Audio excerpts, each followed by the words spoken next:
데살로니가 전후서를 쓰죠. 그래서 아까 하는 것처럼 데살로니가 책은 뭐냐? 데살로니가 교인들의 영적 문제, 재림에 대한 부분입니다. 그에 대해서 이제 쭉 얘기하는 거예요. 인사하고 교인들의 믿음이 아가에 퍼진 것에 감사하고 주님은 만들어 주실 것이다. 우리가 이같이 너희를 사모하며 하나님 복음뿐만 아니라 우리의 목숨까지 너희에게 주기 기뻐하면 너희가 우리의 사랑하는 자 됩니다. 우리의 목숨까지도 너희에게 주기를 기뻐하면, 이 부분에 성경에 여러 군데 기록되어 있습니다. 이 지점까지요. 이게 높은 수준의 신앙의 수준이겠죠. 그러나 나하고는 지금 너무 먼 거리에 읽을 때마다 이런 구절이 또 몇 군데 나옵니다. 형제를 위하여 목숨을 버리는 것이 마땅하니라 이렇게 나왔잖아요. 그게 성경은 마땅하다, 그거는 그냥 정상적이다, 특별할 거 없다 이렇게까지 말하는데, 그게 형제를 위해서 목숨을 버리는 거래요. 이게 바울이 지금 여기하고도 일맥상통하죠. 이런 지점이 처음 들을 때 너무 높이 있고, 나는 도저히 죽었다 깨도 저 지점까지는 못 가겠다 이렇게 생각하며 읽을 수도 있는데, 우리가 성경을 또 많이 공부하고 하다 보면 또 성령이 역사하셔서 그 지점까지 갈 수도 있겠구나라는 생각이 들겠죠. 예. 그 성경을 공부하면 자꾸 그렇게 마음이 바뀌기 시작한다는 거죠. 바울의 내면을 볼 수 있었고, 또 주님의 강림하실 때 흠없게 서기를 원한다. 거룩함. 이겁니다, 이게. 우리 속에 거룩함으로 여기는 데살로니가 전서에는 거룩함이라는 단어로 표현되어 있죠. 어떤 영적인 지점이죠. 그 수준까지 흠없게 하시길 원한다라는 겁니다. 이것도 결국은 예수 그리스도로 말미암아 하나님의 의, 하늘의 의죠. 의에 유지하는 삶이죠, 결국은. 인간의 의가 아닌 주님 십자가의 공로로 말미암아 주어진 하나님의 의죠. 이 거룩하고 일맥상통하죠. 그것을 계속 유지하라는 겁니다. 이 다른 말로 표현하면, 이 말을 다른 말로 표현하면 이렇게 표현할 수도 있다는 거죠. 같은 내용이니까. 영적 관점으로 보면 거룩함에 흠이 없게, 그게 어떤 수준이겠습니까? 그렇게 하는 것이 재림을 준비하는 거다 라는 거죠. 방향성을 제시하고 있죠. 이건 재림을 준비하는 것뿐만 아니라 신앙생활이 원래 그런 겁니다. 신앙생활이. 여기는 재림이라는 주제, 데살로니가 교인들에 대한 배경 속에서 재림이라는 그 문제 속에서 이렇게 진리를 전파하고 있지만, 다른 서신서에는 다른 배경과 다른 이슈 가운데 신앙생활을 제시하고 있는 겁니다. 흠없게 되기를 원한다. 재림 때 방향을 제시했다. 그다음 경건한 생활 마찬가지죠. 뭐 이런 것들이 필요하다. 재림 때는 각자 일에 정성을 다하라.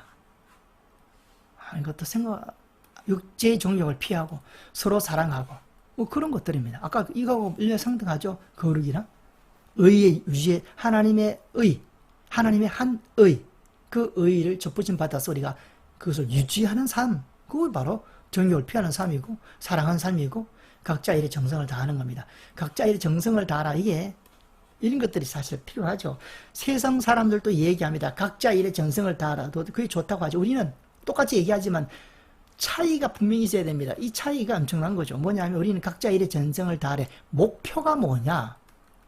목표가 영적인 것을 추구하려고 하다 보니까 보이는 우리 육적인 각자 일에 정성을 다하게 되는 거죠. 다 하면서 영적인 목표를 이루는 것이 우리라면, 세상 사람들은 그냥 외적으로 각자 일을 다하면 속은 어떻게 됐든지 관계없고, 외적으로 각자 일을 다하면 도덕적으로 인정받는 것을 목표로 얘기하는 거죠.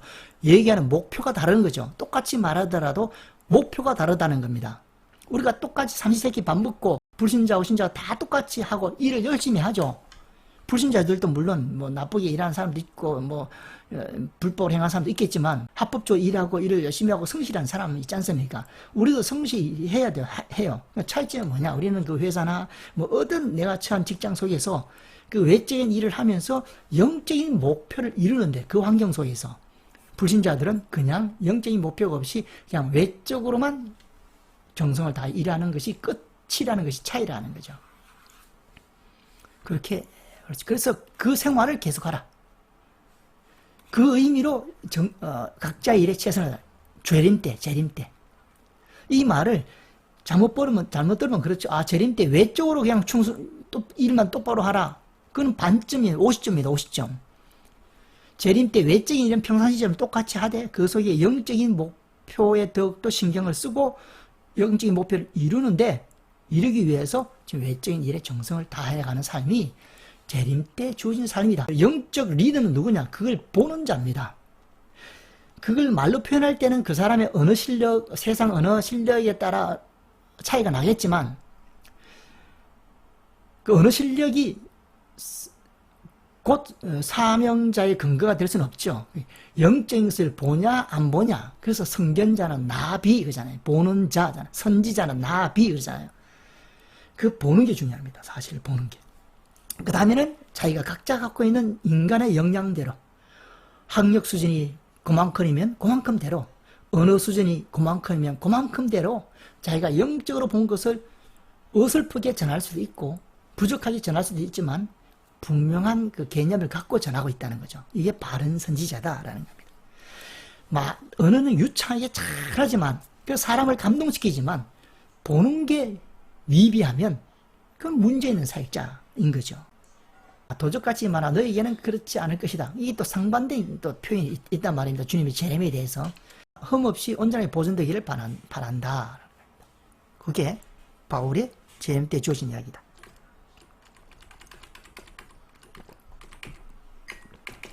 후서도 마찬가지입니다.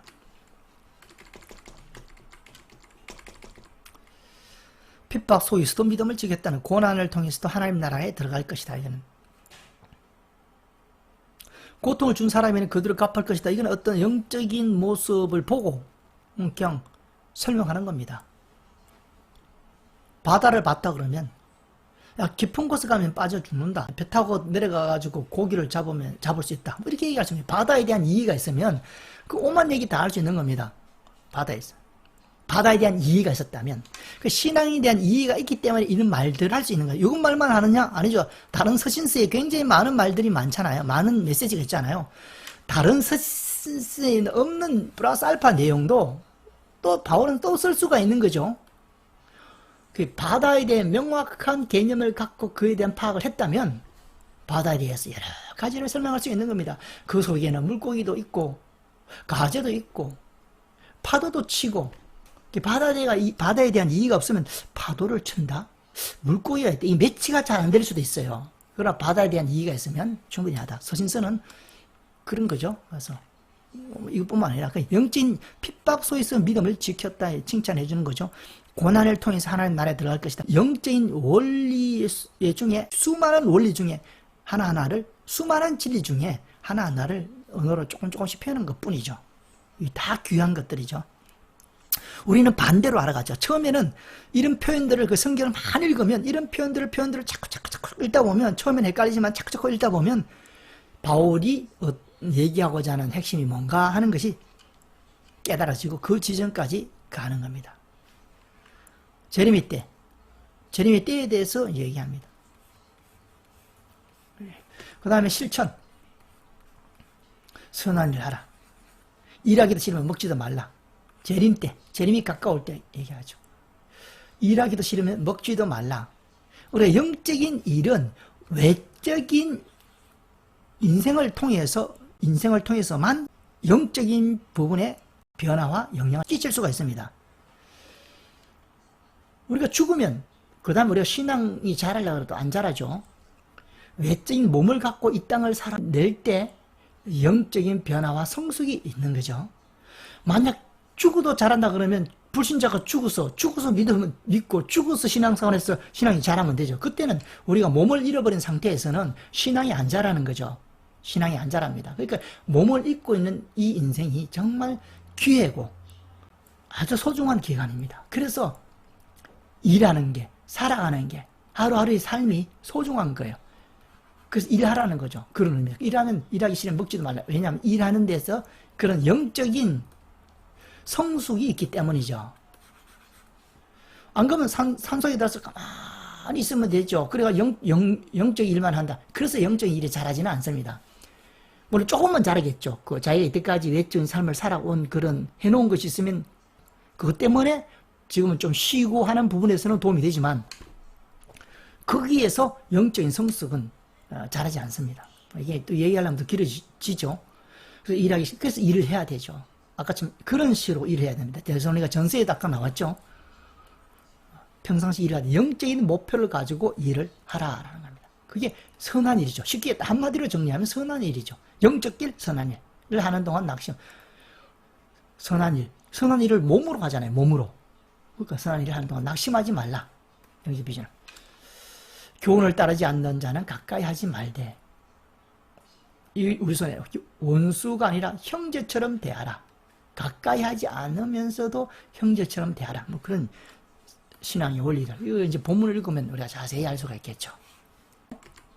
다음에 사기 바울 3차 전도를 봅니다. 자, 지금 안디옥에 와 있죠. 출발합니다. 자, 바울의 꿈은 어디다 그랬죠? 에베소라고 그랬죠. 3차 전도 때 이제 바울의 꿈을 이룹니다. 그래서 에베소로 갑니다.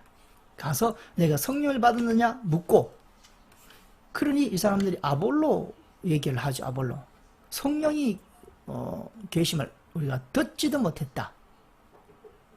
그러니까 바울이 안수해서 성령에 임하게 하고 방언도 하고 12사람쯤 되었다. 성령을 받게 하는 사역을 바울은 했다라는 거고, 여기서 해당에서 3년, 두란노에서 해당에서 3개월, 두란노에서 2년, 여기 2년 3개월, 해수로 3년을 에베소에서 머물죠. 3차 전도의 절정지역은 에베소다. 2차 전도의 절정지는 아까처럼 고린도였죠. 고린도. 데살로니가 전서를 쓴 고린도. 자, 그리고 이게 또 아는 얘기입니다. 바울이 앞치마나 수건 입만 갖다 놔도 병이 낫고 귀신이 떠나가고, 스게와 아들들이 따라하다가 봉변당한 이야기. 여기 있는 점치는 자들이 바울의 전도를 듣고 회개하고 주께로 돌아오게 됐고, 그들이 점치던 책들을 모아서 불태워버렸죠. 그 책들을 모아서 가격을 쳐보니 은 5만이더라. 이런 이야기입니다. 에베소가 완전히 복음화된 이야기고, 바울이 정말 혼신의 힘을 쏟았던 지역이 에베소일 거다, 이렇게 봅니다. 자, 그리고 이제 고린도 전서를 쓰죠. 그리고 눈물로 쓴 편지 씁니다. 이거는 편지를 썼다는 기록은 있어요. 그러나 이 편지는 지금은 소실되어 없죠. 그러나 어떤 편지를 썼다. 고린도 전서와 후서 사이에 한 권을 떴었는데 그게 이게 어떤 편지였다. 성경에는 눈물로 쓴 편지라고 기록되어 있기 때문에 그대로 써서 눈물로 쓴 편지가 있었다. 전서, 눈물로 쓴 편지, 후서 이렇게 했다. 편지를 써서 디도편으로, 뭐 택배나 뭐 이메일을 보내지 않고 이치는 디도편으로 보냅니다. 이 눈물로 쓴 편지는 뭐냐? 바울 사도에 문제가 있다. 고린도 교회에 보내죠. 세 개 다 고린도 교회에 보냅니다. 근데 고린도 교인들이 바울을 의심했죠. 저 사람이 사도인가? 아닐 거야. 길 거야? 아닐 거야? 아니야. 라고 생각했죠. 그에 대해서 바울이 편지를 써서 내가 사도라 라는 변명을 합니다. 그 이제 디도가 그 편지를 가지고 갔겠죠. 그리고 보여줄게 전달했겠죠. 그 다음에 이제 그 반응들을 디도가 듣고 바울에게 얘기를 하러 바울을 만나러 오겠죠. 그런 상황입니다. 자, 오늘 아까 했고, 그 다음에 그런 상황에서 바울은 드로아로 가요. 뭐냐? 디도를 만나러. 아까 디도를 만나서 뭐가 궁금하냐? 고린도 교회 교인들이 뭐라고 지금 어떻게 생각하느냐? 나를 사도로 인정하느냐, 인정하지 않느냐? 이게 개인적인 관심사였죠. 그래서 드로아까지 가는데, 드로아에서 복음의 문이 열려서 복음이 막 증거가 되고 사람들이 막 이제 따라오고 복음을 듣고 해요. 그런데도 바울은 심령이 편치 못해요. 왜 편치 못했냐 하면, 고린도 교인들이 자기에 대해서 사도가 아니라고 생각했기 때문에, 그 문제가 해결 안 됐기 때문에 편하지 못했어요. 그래서 어떻게 하냐? 그들과 작별하고, 드로아 사람들과 작별하고, 어디 가느냐? 마게도냐로 건너가게 됩니다. 가서 빌립보, 여기 마게도니아의 지점에서 누구를 만나느냐? 여기서 오고 있는 디도를 만나죠. 만나서 소식을 듣죠. 고린도 교인들의 소식. 들었는데 고린도 교인들이 마음을 바꿨다 얘기합니다. 바울에 대한 태도. 바울에 대한 태도를 바뀌었다. 사도를 인정했다. 라는 얘기를 듣고, 빌립보라고 여기 기록되어 있는데 성경에는 그냥 마게도냐라고 나와 있죠. 빌립보가 아니냐라고 이제 추정해서 거의 추정이 되기 때문에 그냥 빌립보라고 썼죠. 이 마게도냐에서 편지를 씁니다. 고린도 교인들한테. 그래서 고린도 후서가 쓰여 있었다. 고린도 후서는 아주 사적인 책입니다. 왜냐하면 쓰게 된 배경이 사적인 것이죠. 자기 개인의 사도성에 대한 문제, 의심을 품었던 사람들이 이제는 바울을 사도로 인정하고 난 뒤에 썼기 때문에, 개인적인 문제 배경 가운데 썼기 때문에 고린도후서는 가장 사적인 책이다. 그래서 시시콜콜 사적인 얘기를 좀 다른 서신서에서 하고 있지 않는 내용을 고린도후서에는 하고 있죠. 그리고 바울의 마지막 서신서는 디모데후서입니다. 감옥에 갇혀서, 로마 감옥에 갇혀서 마지막 지하 감옥에서 쓰고 순교한 마지막 책이 디모데후서죠. 디모데후서는 우리가 알다시피 무엇이 주시냐? 하나님의 말씀입니다. 말씀을 가르치라. 또 다른 사람들에게 또 가르칠 수 있도록 전수하라. 그 얘기를 디모데후서에서는 기록하고 있다. 그래서 고린도후서를 기록한다. 그 얘기다. 그 다음 어디 가느냐? 데살로니가 지나가죠. 이때는 빨리 지나가죠. 길이라서. 빨리 지나갑니다. 성경에 몇 절도 안 돼요. 가서. 다음에 고린도에서 3개월 또 머뭅니다. 그래서 고린도, 에베소, 바울이 많이 중요한 도시죠. 빌립보. 중요한 도시입니다. 3개월 동안 머물죠. 머물면서 또 계속 사역을 합니다. 석 달. 그걸 이때 로마서를 기록합니다. 로마서. 로마는 여기 있죠. 로마 교회는 바울이 세운 교회가 아니죠. 그걸 기록할 때 이제 두 가지 내용이 담죠. 첫째는 복음. 이 에베소의 복음을 전했을 때, 뒤에 에베소의 복음을 전했을 때 바울의 이쪽 사역은 정리가 됐습니다. 이제는 로마서를 쓸 때, 편지를 쓸 때, 첫째는 복음을 논리적으로 설명했죠. 그게 로마서입니다. 구원. 바울의 구원을, 영적인 현상인데 그것을 인간의 최언어로 바울의 유기체적 영감 안에서, 바울의 언어 실력 안에서 영적인 구원의 현상을 한 단어로 어떻게 표현했냐면 의로 표현했습니다. 한의, 하나님의 한의로 표현했죠. 다른 서신서에는 또 다르게 표현했죠. 아까는 뭐 거룩이라는 단어도 또 표현하지 않습니까? 한의라는 단어로 복음을 아주 논리정연하게 기록한 책이 로마서다. 두 번째는 새로운 비전.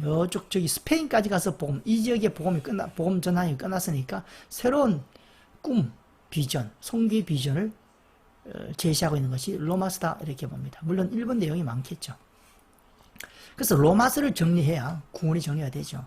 누가 뭐 구원에 대해서 뭐라 얘기해도 그건 그 사람이 얘기고, 성경이 로마서에 뭐라고 얘기하는가, 로마서를 통해서 내가 구원에 대한 분명한 개념을 잡아야 그게 바른 개념이죠. 그렇게 모든 문제는 그겁니다. 성경 묵상입니다. 묵상을 얼마까지 하느냐, 어설프게 하느냐, 대충 하느냐, 핵심에 벗어나서 하느냐, 이런 것들이 문제죠. 하나님이 전하고자 하는 바울을 통해서 로마서를 기록하게 함으로써 하나님이 지금 우리에게, 나에게 전하고자 하는 구원의 정확한 개념, 그것을 찾아야 되는 거죠. 그러면 뻥 뚫리는 거죠. 그걸 찾으면 일단 정리가 됩니다. 그러면 찾은 사람은 바울과 같아요. 여러 단어로, 한 단어로 설명이 안 됩니다. 바울도 한 단어로 설명 안 됩니다. 보이지 않는 거기 때문에. 여러분, 컴퓨터를 한 단어로 그 기능을 다 설명할 수 있나요? 한 줄로. 절대로 설명 못 하죠. 그 한 단어로 설명하라 그러면 내가 아는 컴퓨터의 기능에서 가장 그 핵심적인 부분만 한 단어로, 한 줄로 겨우 설명할 수가 있죠. 그 설명이 얼마나 부족합니까?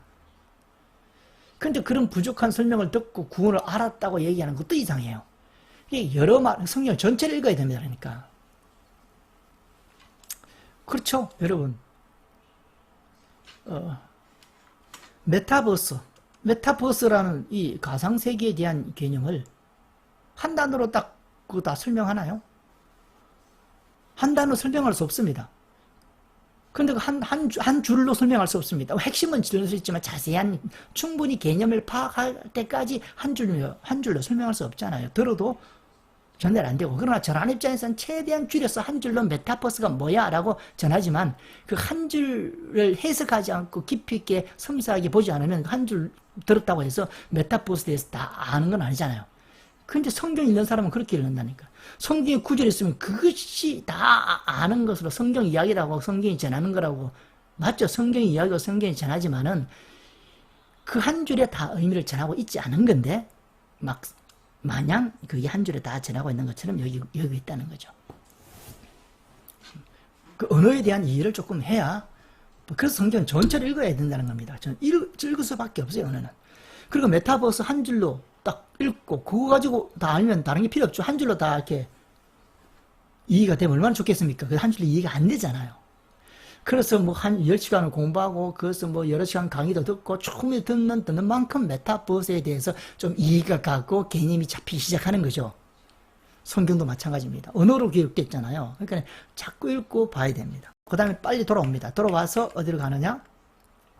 여기 드로아에 가가지고 유두가 설교를 듣다가 창문에서 떨어져서 죽죠. 그 유두고를 바울이 살립니다. 그 이야기가 있고 여기 있죠.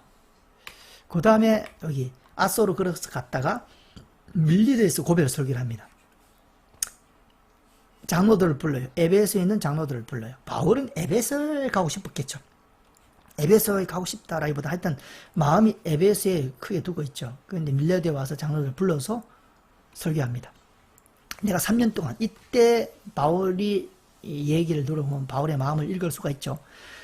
에베소에서 3년 동안 사역했을 때 기록은 아까 공부는 외적인 사역이었고 지금 밀레드에서 바울의 설교는 그 외적인 사역이 일어나는 그 순간에 품었던 내적인 생각들입니다.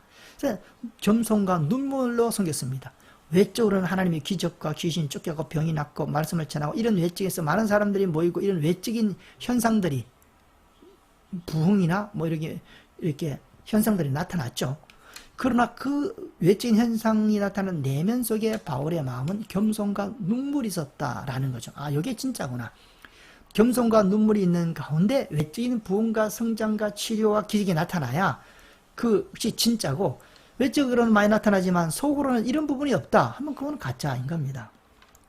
마태복음 7장에도 나오지 않습니까? 주 이름으로 귀신을 쫓아내고 주 이름 뭐뭐 하고 주 이름으로 선전을 해도 난 도무지 모른다. 그런 현상이 일어날 수도 있는 거죠. 그러니까 양면을 다 봐야 된다. 바울을 봐야 된다. 하나님에 대한 회개와 예수 그리스도에 대한 믿음을 전거했다. 회개와 믿음을 전했다. 그거 쭉 여기 나오고, 예루살렘에 가면 지금 예루살렘에 가려고 그러죠. 예루살렘에 환난과 결박이 기다린다 하지만 나는 나의 달려갈까 복음 전간에는 내 생명을 귀한 것으로 여기지 아니한다. 환난과 결박이 기다린다. 누가 얘기했냐면 성령이 얘기했습니다.